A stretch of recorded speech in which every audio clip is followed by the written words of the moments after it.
আজকে guys finally আমি cycle কিনতে গিয়েছি। হ্যাঁ গাইস, চলো তোমাদের সবকিছু খুলে বলি। আজকে বিকালে আমার এক বন্ধুকে সাথে করে আমি যাচ্ছিলাম একটু বাজারে, কারণ বাজারে গিয়ে আমি একটা মেডিকেল থেকে কিছু ওষুধ নিয়ে নিলাম, কারণ আমার মায়ের নাকি একটু শরীরটা অসুস্থ। তারপর ওষুধ নিয়ে আমি ওখান থেকে রওনা হলাম বাড়ি যাওয়ার জন্য।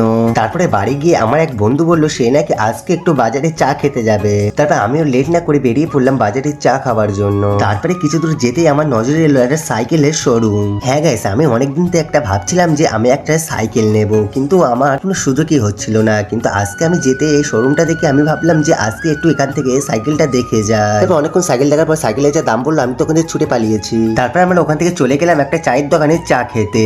তারপর চায়ের দোকানে গিয়ে আমরা 3 কাপ ফেমাস চা অর্ডার দিয়ে দিলাম। তারপর কিছুক্ষণের মধ্যে আমাদের ফেমাস চা চলেও এলো। তারপর চা খেয়ে আমরা নিয়ে নিলাম 3টে ঝুড়ি ভাজার প্যাকেট। তারপর 3টে ঝুড়ি ভাজার প্যাকেট নিয়ে আমরা 3 বন্ধু মিলে খেতে লাগলাম। ফাইনালি ঝুড়ি ভাজা খেয়ে আমরা চললাম বাড়ি যাওয়ার পথে। আজকে মিনি ব্লগ আমি এখানেই শেষ করছি। টাটা বাই বাই, ভালো থেকো সবাই।